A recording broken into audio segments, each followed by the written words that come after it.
Hello everyone, कैसे हो आप सभी लोग। आई होप आप लोग बहुत अच्छे होंगे। स्वागत है आपका पर्सनल ट्यूटर के डिजिटल प्लेटफॉर्म पे। तो जैसा कि आप जानते हैं, ये चल रही है एनसीईआरटी सीरीज़, जहां पर आपको 6 to 12 सारी एनसीईआरटी कंप्लीट होने वाली है। हम जो अभी करंट में सीरीज़ चल रही है वह जियोग्राफी सीरीज़ चल रही है, यानी 6 to 12 आपकी जितनी जियोग्राफी का टॉपिक्स है वो आपको पूरे टॉपिक्स कवर किए जाएंगे। तो हमारा जो आज का सेशन है वह सॉइल पर होने वाला है। सॉइल यानी मृदा को हमने एक पार्ट कंप्लीट कर चुके हैं। मृदा का ये पार्ट सेकंड वीडियो होने वाला है। हमने पार्ट फर्स्ट वीडियो में चर्चा किया था कि मृदा क्या होती है, इसका निर्माण कैसे होता है, इसके अवयव कौन कौन से हैं, इन सभी बातों के बारे में हमने पार्ट फर्स्ट वीडियो में चर्चा किया था।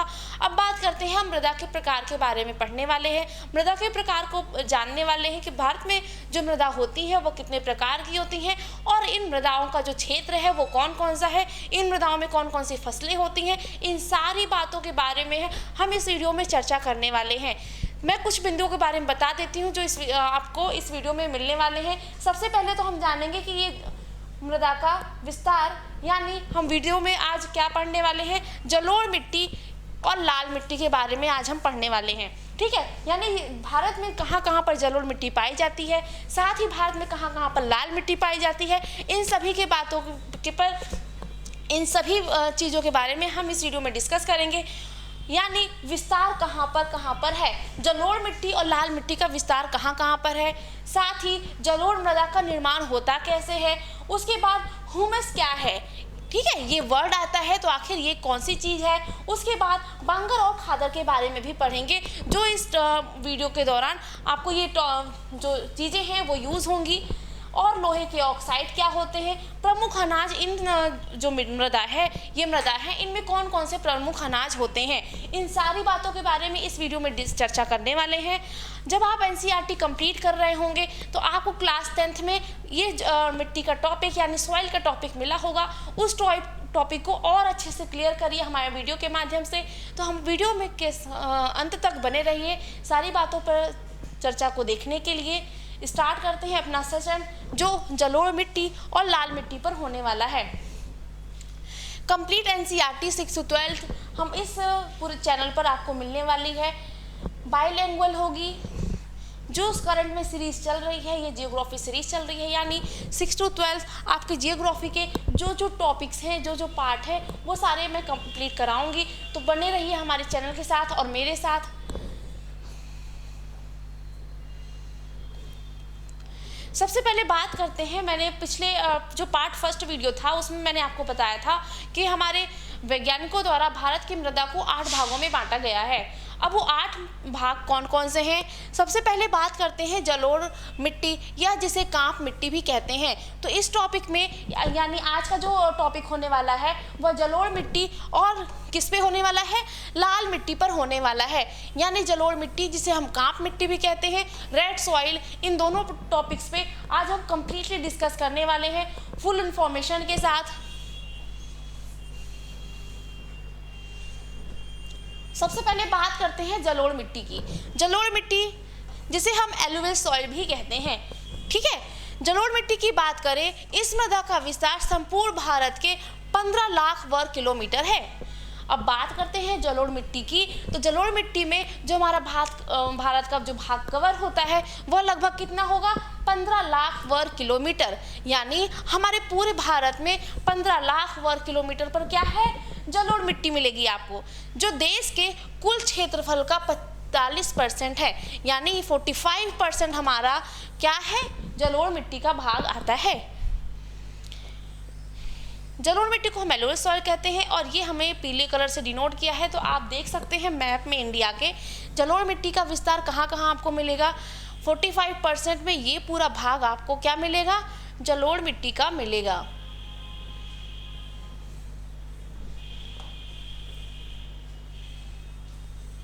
ठीक है, मैंने हाईलाइट कर दिया है जलोढ़ मिट्टी का। यह भारतीय मृदा के सर्वाधिक विशाल वर्ग का प्रतिनिधित्व करता है। यानी भारत में जितनी भी मृदाएं होती हैं उनमें सबसे ज़्यादा जो मृदा पाई जाती है वो जलोढ़ मृदा पाई जाएगी। क्लियर हुआ इतनी बात। तो एक बार फिर से क्विक रिवीजन करते हैं। भारत में जो मिट्टियां हैं उनमें मिट्टियों में तो पहले नंबर पे आती है वो जलोढ़ मिट्टी का नंबर आता है। जलोढ़ मिट्टी की बात करें तो यह भारत के 15 लाख वर्ग किलोमीटर पर विस्तृत यानी फैली हुई है। परसेंट में बात करें तो परसेंट इसका कितना होगा, 45%। ठीक, क्लियर। अब बात करते हैं जलोढ़ मृदा का निर्माण। इसका निर्माण हुआ कैसे? नदियों द्वारा बहा कर लाए गए अवसादों के निक्षेपण से होता है। जलोढ़ मृदा का निर्माण कैसे होता है? जब नदियां बहती हैं तो वह अपने साथ, मैंने आपको अगर आपने मेरा पार्ट फर्स्ट वीडियो देखा होगा सॉइल्स पर, जो पार्ट फर्स्ट वीडियो है तो उसमें मैंने आपको अपक्षय क्रिया बताई होगी और अपर्दन क्रिया भी बताई होगी। तो अपर्दन क्रिया में क्या होता है कि जो चट्टान, बड़ी चट्टान है, इसके छोटे छोटे कणों के रूप में टूटी। अब नदी द्वारा जो प्रवाहित जल होता है यह अपने साथ इन कणों को एक स्थान से दूसरे स्थान लेकर जाएगी। ठीक है, तो ये जो छोटे छोटे कण हैं ये क्या बने, ये मृदा के रूप में परिवर्तित हुए। अब ये मृदा के रूप में परिवर्तित होने के बाद क्या हुआ, जब ये नदी यहाँ से निकली तो ये नदी क्या की, इन कणों को अपने साथ लेकर गई। तो यहाँ पर वही कहने की बात हो रही है, नदियों द्वारा बढ़ा कर लाए गए अवसादों के निक्षेपण से जलोढ़ मृदा का निर्माण होता है। क्लियर हुआ इतना? जलोढ़ मृदा का निर्माण कैसे होगा?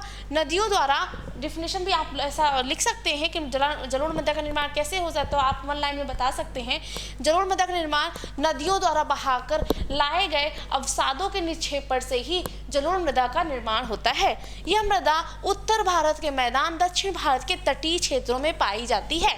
अब उत्तर भारत का मैदान देखें तो मैप पर आइए, ये है आपका नॉर्थ यानी उत्तर भारत का मैदान जो होता है, ये वाला पार्ट, यहाँ पर आपको जलोढ़ मृदा मिलेगी। साथ ही ये कहाँ मिलेगी, दक्षिण का जो तटीय प्रदेश है यहाँ पर भी आपको जलोढ़ मृदा देखने को मिलेगी। इसके अलावा यह मृदा नदी घाटियों या तथा डेल्टाई क्षेत्रों में भी मिलती है। नदी घाटियाँ आपको कहाँ, नदी घाटियों में कौन सी मृदा मिलेगी, जलोढ़ मृदा मिलेगी। इसके साथ और कहाँ मिलेगी, डेल्टाई क्षेत्रों में मिलेगी। ठीक है, जहाँ पर नदियाँ आकर अपने सागरों में गिरती हैं, महासागरों में गिरती हैं, वहाँ पर भी आपको कौन सी मृदा मिलेगी, जलोढ़ मृदा मिलेगी।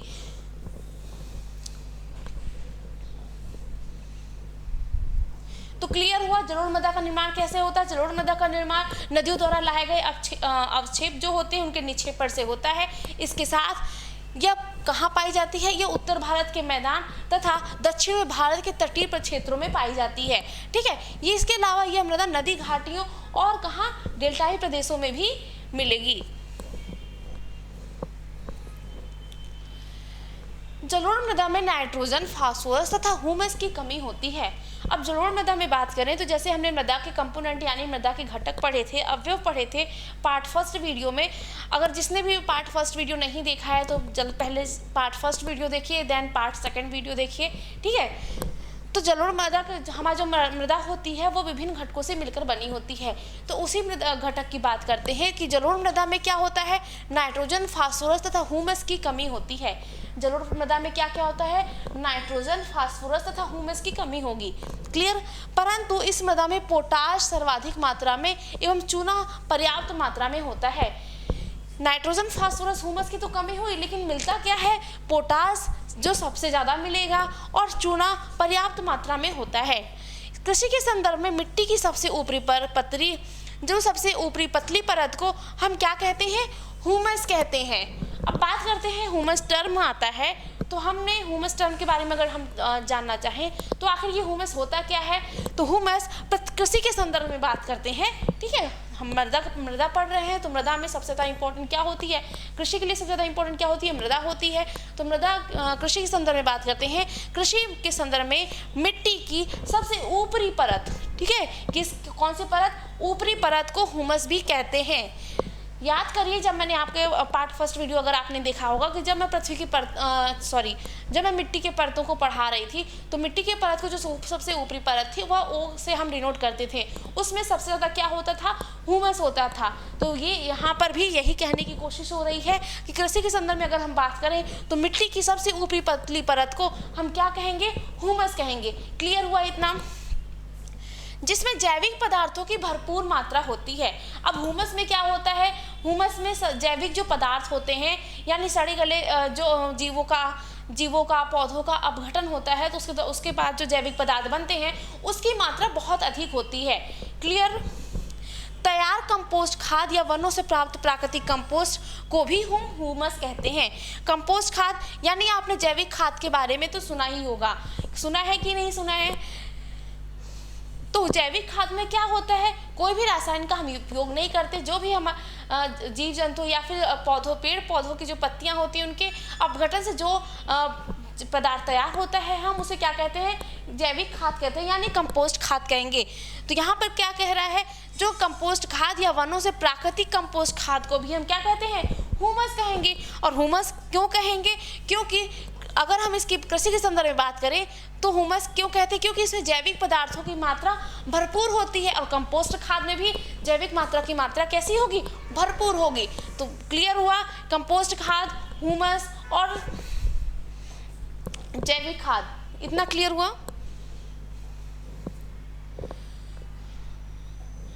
अब आपके इस पूरे मैंने आपको स्टार्टिंग में बताया था कि खादर और बांगर के बारे में पढ़ेंगे। अब ये क्या है, खादर और बांगर, जलोढ़ मृदा को दो वर्गों में विभाजित किया जाता है, एक होता है बांगर और एक होता है खादर। जो हमारी जलोढ़ मृदा है उसको दो भागों में विभाजित करते हैं,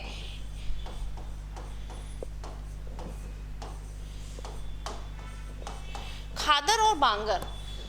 बात करते हैं वृहद मैदान के पुराने जलोढ़ों को हम क्या कहते हैं, बांगर कहते हैं। अब जो जलोढ़ तो हो गया, जलोढ़ में अब जो पुराने हो गए और एक नए हो गए, तो पुराने वाले को हम क्या कहेंगे, बांगर कहेंगे, और नवीन वालों को यानी नए वालों जलोढ़ों को हम क्या कहेंगे, वो उसको हम खादर कहेंगे। जबकि नदियों के बाढ़ के मैदान में फैले जाने वाले नवीन जलोढ़ों को हम क्या कहेंगे, खादर कहेंगे। अब बात करते हैं कि हम इसको नवीन को खादर ही क्यों कहते हैं। नदियों के बाढ़ के मैदानों में, अब नदियाँ क्या होती हैं, वो सतत प्रवाहित होती रहती हैं, यानी उनका जो पानी होता है, नदियों का पानी, वह एक स्थान से दूसरे स्थान प्रवाहित होता रहता है, ठीक है, कंटिन्यूसली उसमें प्रवाह होता रहता है। तो नदियों का पानी कैसा होगा, हमेशा नया पानी आता रहता है, ठीक है, नदियों का पानी प्रवाह हो रहा है। तो यहाँ पर क्या हुआ, ये जो मैदान होंगे, ये नदियों के मैदान, यहाँ पे जो मिट्टी होगी वह नवीन जलोढ़ कहलाएगी, और नवीन जलोढ़ को ही हम क्या कहते हैं, खादर कहते हैं। इतनी बात क्लियर हुई।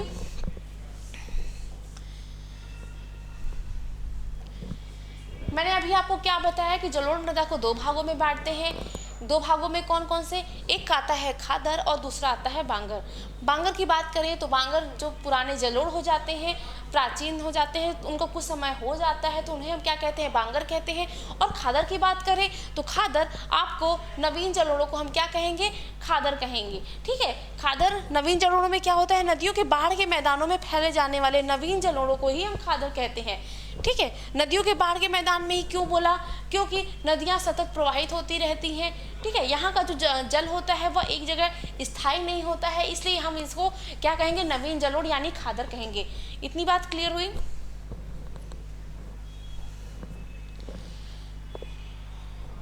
अब बात करते हैं कि यह जो जलोढ़ मिट्टी है वहाँ पर कौन कौन सी फसलें उगाई जाती हैं।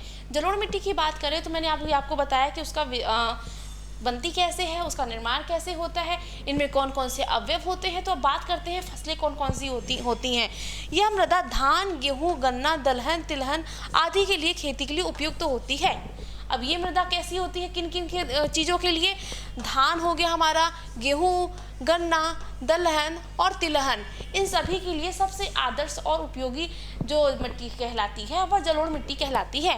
भारत की लगभग आधी जनसंख्या का भरण पोषण जलोढ़ मिट्टी के द्वारा ही होता है, क्योंकि जलोढ़ मिट्टी में क्या होता है, ह्यूमस की मात्रा अधिक होने के कारण, जलोढ़ मिट्टी में क्या होता है, ह्यूमस की मात्रा यानी जैविक पदार्थों की अधिकता होने के कारण इसमें जो भी फसलें उगाई जाती हैं उनका जो ग्रोथ होता है, जो उनकी उत्पादकता होती है वो बहुत ही अच्छी होती है। तो यानी उत्पादकता अच्छी होगी तो ये बहुत सारे लोगों का भरण पोषण कर पाएगी। यानी जहाँ पे जलोढ़ मिट्टी अधिक होगी वहाँ पे जनसंख्या घनत्व भी अधिक होगा। क्यों? क्योंकि वहाँ पे कृषि अच्छी हो रही है। कृषि अच्छी होने के साथ वहाँ पे जनसंख्या को भरण पोषण होने के लिए चीज़ें मिलेंगी, तो वहाँ पर क्या होगा, आपको जनसंख्या भी ज़्यादा मिलेगी। और यही मिट्टी क्या करेगी, जनसंख्या का भरण पोषण भी लगभग, मतलब भारत की जो आधी जनसंख्या है वह जो जनसंख्या का भाग है उसका भरण पोषण कौन सी मिट्टी से हो रहा है, जलोढ़ मिट्टी से ही हो रहा है। क्यों हो रहा है, क्योंकि इसमें जैविक पदार्थ यानी ह्यूमस की मात्रा अधिक होने के कारण यह बहुत उपजाऊ होती है। उपजाऊ होगी तो हमारी जो फसलें होंगी वो बहुत ही अच्छी ग्रोथ करेंगी, यानी जो उनका उत्पाद है वो बहुत अच्छा होगा। अतः इसे खाद्यान्न उत्पादक मृदा भी कहते हैं। अतः इसे क्या कहेंगे, इसे खाद्यान्न उत्पादक मृदा भी कहते हैं। क्यों कहते हैं, मैंने आपको क्लियर किया कि इसमें क्या क्या चीज़ें होती हैं। इसमें जैविक मात्रा अधिक होती है, जैविक मात्रा अधिक होगी तो ह्यूमस अधिक होगा, ह्यूमस अधिक होगी तो उपजाऊ होगी, उपजाऊ अधिक होगी तो फसलों का अच्छे से उत्पादन हो पाएगा, और उत्पादन होगा तो लोगों को खाद्यान्न भी बहुत अच्छा मिलेगा। खाद्यान्न होने के कारण, अधिक होने के कारण हम इसे क्या कहते हैं, खाद्यान्न उत्पादक मृदा भी कहते हैं। क्लियर हुआ। अब यह मृदा में धान, गेहूं, गन्ना, तिलहन फसल, ये सारी दलहन और तिलहन फसल आदि की खेती होती है। तो दलहन की फसलों की बात करते हैं। दलहन की फसलों में कौन कौन सी आती है, जैसे चना हो गया, मटर हो गई, ठीक है, ये दलहन की फसलों पे आ गई। हमारी दालें हो गई। तिलहन की बात करें तो तिलहन में सरसों हो गया। धान के खेत तो सभी आपने ये हो गया हमारा गन्ने का खेत, ठीक है, गन्ने को किसको, शुगर केन का खेत। और ये हो गई हमारी गेहूं की फसल। तो इन सारी फसलों का उत्पादन किस में होता है, जलोढ़ मृदा में होता है।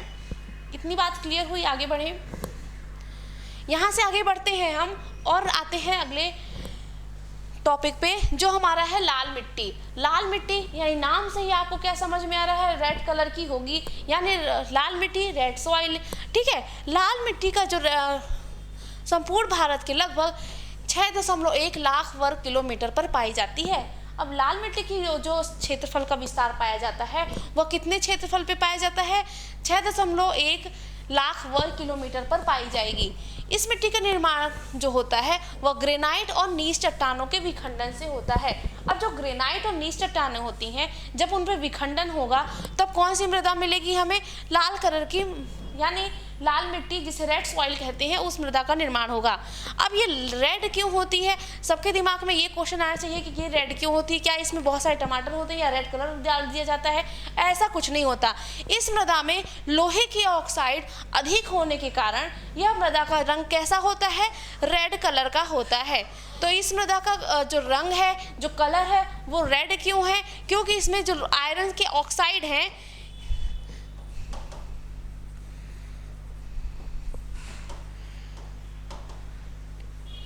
जो आयरन के ऑक्साइड है यह अधिक मात्रा में पाए जाने के कारण इस मृदा का जो रंग है वह लाल कलर का आता है। तो अब बात क्लियर हुई। इस मृदा में अगर मैं पूछूं कि सबसे ज़्यादा मात्रा में किस घटक को पाया जाएगा इस मृदा में, तो अब इसमें लोहे की ऑक्साइड अधिक मात्रा में है, तो जनरल सी बात है कि इसके जो प्रमुख अवयव होगा वह भी क्या होगा, लोहा ही होगा। यह पाई कितने वर्ग किलोमीटर पर क्षेत्र पर पाई जाती है, 6.1 लाख वर्ग किलोमीटर क्षेत्र पर पाई जाती है। यानी हमारे पूरे भारत की बात करें तो पूरे भारत के लगभग 6.1 लाख वर्ग किलोमीटर पे इस मृदा का विस्तार आपको देखने के लिए मिलेगा। और निर्माण की बात करें, जो ग्रेनाइट और नीच चट्टानें होती हैं उनका जब विखंडन होता है, यानी जब वो बड़े भाग से छोटे भागों में टूटती हैं, तब इस मृदा का निर्माण होता है। और रेड कलर क्यों होता है, लोहे के ऑक्साइड होने के कारण, यानी लोहे के पर्याप्त इसमें ऑक्साइड होने के कारण इस मृदा का जो रंग होता है वह लाल होता है। इस मिट्टी में लोहे का अंश सबसे अधिक होता है, किंतु क्या क्या कम होता है, नाइट्रोजन, फास्फोरस, चूना तथा ह्यूमस की कमी होती है। मैं अगर अब बात करूं जलोढ़ मिट्टी की, जलोढ़ मिट्टी में सबसे ज़्यादा क्या होता था, ह्यूमस की मात्रा थी, ठीक है, और वहाँ पर भी नाइट्रोजन फास्फोरस की कमी थी। नाइट्रोजन, फास्फोरस और चूना तथा ह्यूमस की कमी पाई जाती है, यानी इस मिट्टी में क्या है, ह्यूमस की मात्रा कम है, तो थोड़ा उपजाऊ क्या होगी, कम होगी। विस्तार की बात करें तो विस्तार होगा जो इसका, यह आपको भारत का मैप दिख रहा है। प्रायद्वीपीय भारत में पाई जाती है। प्रायद्वीपीय भारत कौन सा, मैंने प्रायद्वीप के बारे में आपको बताया था। प्रायद्वीप क्या होता है, प्रायद्वीप ऐसा क्षेत्र होता है जो 3 ओर समुद्र से घिरा हो और एक ओर स्थल खंड से जुड़ा हो, तो उसे हम क्या कहते हैं, प्रायद्वीप कहते हैं। तो आप याद रखिए, जो हमारा भारत का निचला हिस्सा है ये 3 ओर समुद्र से घिरा हुआ है और जो ऊपरी हिस्सा है ये स्थल खंड से जुड़ा हुआ है, इसलिए हम इस निचले हिस्से को क्या कहते हैं, प्रायद्वीपीय भारत कहते हैं। क्लियर। अब बात करते हैं हमारा प्रायद्वीपीय भारत। तो यहाँ पर कौन सी मिट्टी मिलेगी आपको, लाल मिट्टी मिलेगी, जिसके अंतर्गत तमिलनाडु, यानी यहाँ पर हमारा तमिलनाडु आएगा और यहाँ पर सबसे ज़्यादा लाल मिट्टी पाई जाती है। तो तमिलनाडु में सर्वाधिक मात्रा में जो मिट्टी पाई जाती है वह क्या है, वह लाल मिट्टी है। आंध्र प्रदेश की बात करें, आंध्र प्रदेश, कर्नाटक, पूर्वोत्तर जो महाराष्ट्र होता है, पूर्व का महाराष्ट्र यानी ये वाला जो हिस्सा होगा महाराष्ट्र का, पूर्वी मध्य प्रदेश, साथ ही जो मध्य प्रदेश का पूर्वी हिस्सा है, उड़ीसा तथा छोटा नागपुर के पठार के अंतर्गत, इन सभी क्षेत्रों में कौन सी मिट्टी पाई जाती है, लाल मिट्टी पाई जाएगी।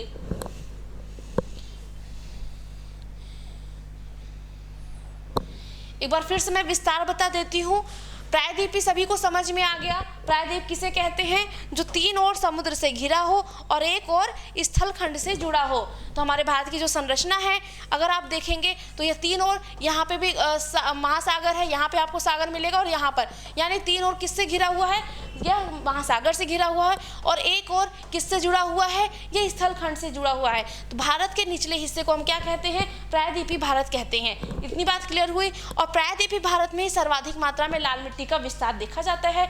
देखे जाने की बात करें तो सबसे ज़्यादा जो हमारी मिट्टी मिलेगी लाल, वह तमिलनाडु में मिलेगी। उसके बाद आंध्र प्रदेश, कर्नाटक, पूर्वी महाराष्ट्र, पूर्वी मध्य प्रदेश, उड़ीसा तथा छोटा नागपुर के पठारों में इसकी अधिकता देखने को मिलती है। अब इसमें कौन कौन सी चीज़ें नहीं होती, तो नाइट्रोजन, फास्फोरस, चूना तथा ह्यूमस की कमी होती है। कौन कौन सी चीज़ें नहीं होती हैं, नाइट्रोजन कम होगा, फास्फोरस, चूना तथा ह्यूमस, यानी जिसे जैविक कंपोनेंट्स, खाद भी कह सकते हैं, जैविक, जिसमें जैविक पदार्थों की अधिकता होती है, हम उसे ह्यूमस कहते हैं। तो लाल मिट्टी में क्या होगा, जैविक पदार्थों की कमी पाई जाएगी। अगर ह्यूमस कम है तो जैविक पदार्थों की कमी होगी।